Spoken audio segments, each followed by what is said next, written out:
misy amin'ireo ray aman-dreny no tsy nandoa saram-pianarana ny volana martsa sy aprily no ny fotoana izay tsy nankanesan'ny mpianatra an-tsekoly. Tsy maintsy aloha nefa ny karaman'ny mpampianatra noho izany dia anjaran'ireo sekoly tsirairay ny mifandamina amin'ny fanefana izany saram-pianarana izany na tsy. Ka raha nandritry ny tapatapaky ny mois de mars tsy vitsy no nitaraina satria ohatra hoe mpiasan'ny zone France izy na mpiasa mpanjakana ary ohatra tia aorinan'le 20 ny fandraisam-bola fandraisana karama dia nefa nikatso tanteraky ny fampianarana tamin'iny dia be debe ny naniray tsy feno tamin'ny écolage fa maro ihany koa nefa nanezaka ihany satria hoe mba herinandro ny tsy nianatra raha tena ray aman-dreny bonne foi ihany dia tokony naloha ihany ny mois de mars. Ny mois d'avril no miteraka ady hevitra ihany koa satria misy tsy hanitsaka sekoly ny ankizy amin'ity.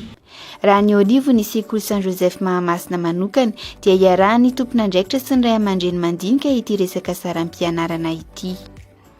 Ny fahaefatra ny volana avril ka hatramin'ny fahiraika amby roapolo ny volana avril ny mpianatra dia niala sasatra ny Pâques. Zany hoe na nisy confinement na tsy nisy confinement dia nitapa-bolana efa tsy nianarana foana. Zay le niteneniko tariam-boalohany hoe 21 zany efa niomana izay hoe raha miditra eo ka na niteny aza ny filoham-pirenena fa miditra 21 vonona tamin'izany ny sekoly raha ohatra ka afaka nitondra kasobosy ny mpianatra tsirairay avy. Dia ny dikan'izany raha ho an'ny sekoly manokana everiko fa tsy misy antony tsy tokony ahafahana mandony ny saram-pianarana satria ny mpampianatra ihany koa dia amin'ny maha-sekoly katolika azy manaraka amin'ny fianatra rehetra mahafian'izany sekoly katolika izany dia nandray karama ny mpampianatra teto aminay dia angamba iverina fa raha misy ny tokony enjehana ny fampianarana dia azo atao ny manao rattrapage zany semaine anankiray na roa izay tsy tratra zany. Ny filakevim-pitantanana ny sekoly moa zany manapaka an'iny amin'ny farany le amin'ny farany tiako teny hoe satria mbola tsy miverina zao ny classe intermédiaire fa misy fikambanan'ny VRM ao ny fondron'ny ray aman-dren'ny mpianatra dia afaka midinika miaraka aminay hoe ohatrany ahoana ny ahafahana mantanteraka n'izay saram-pianaran'ny mpianatra izay. Raha ny eo anivon'ity sekoly iray ity izay nandalovanay kosa dia milaza ny talen'ny sekoly fa na dia maro aza ny ray aman-dreny tsy nanefa ny saram-pianarana amin'ny volana martsa sy aprily dia tokony aloha ihany izany voafaritra ho 10 volana mantsy ny halavan'ny taom-pianarana ary mandray karama hatrany ireo mpampianatra mandritra izany fotoana izany.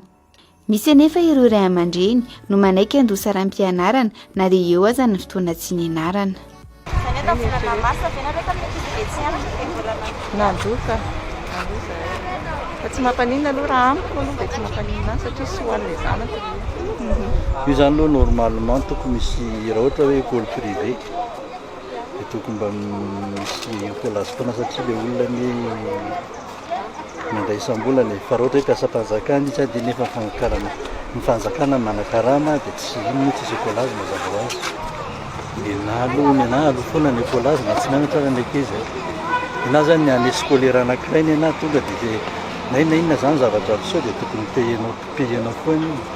Ka ny atao hoe raha ny tena directive ny lalàna tsy manome fahefananay ny miditra pitsopitsony amin'ny lafiny fitantana ara-bolany établissement privé. Donc raha ozy izy zahay hoe ray aman-dreny azalohany écolage mpitantana sekoly aloavy ny karaman'ny mpampianatra ny manelanelana conscientisation médiation fampihavanana izay no sonay atao.